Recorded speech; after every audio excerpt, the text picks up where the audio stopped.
Good evening and welcome to another thought for the day. I say evening because I've just come out for an evening stroll and I've just had a short time just sitting in the Glebe Road churchyard. It's very peaceful, it's very quiet, and with the blossom out it's absolutely lovely. But it's also very poignant for this time when we think about how many people have lost loved ones during this crisis. People who've died in hospital, people who've died in care homes and in the community. And the gut-wrenching feeling of not being able to be with them, and in many cases not being able to have a proper funeral.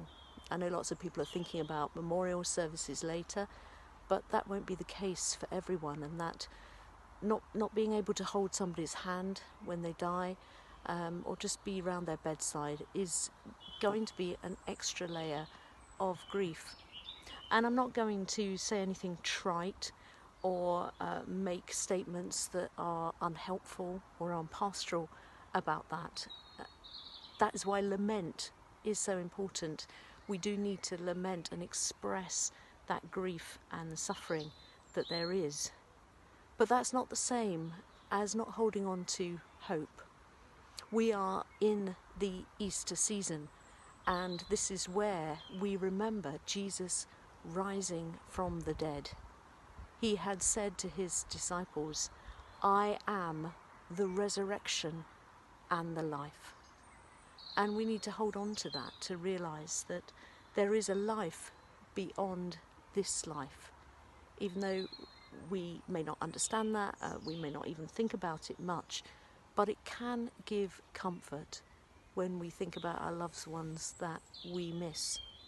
You know, the one thing that is absolutely sure is that we will all die at some point. And yet, as a society, we're not very good about talking about it. We're not very good at expressing our own feelings. There's still that sense of covering over.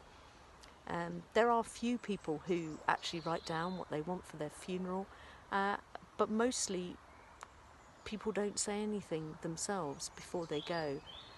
And if there's one thing that's come out of this, is perhaps we do need to engage and grapple much more so with the fact that we are mortal, that there will come a time when we will die. And do we want to actually have some say in how we're remembered? As I look around, I think about how people are remembered here with such love and fondness and dedication. It may be the words on a headstone, it may be some plants or flowers that are put, or something that is just a reminder of who that person was in life, because we never really let go of those people. They're kept alive in our hearts by all that we've been to one another when we've been alive, when they've been alive, and that sense of connection across eternity. And that in itself is a very positive thing. But let us make space to grieve. Let us make space to lament, but also to have a proper conversation about the fact that we will die, we will cease to exist on this plane anyway. But at the same time, let's hold on to the theology that is at the heart of the Christian faith, that death is not the end, that Christ has conquered death through the cross and rose again on the third day and was seen by people.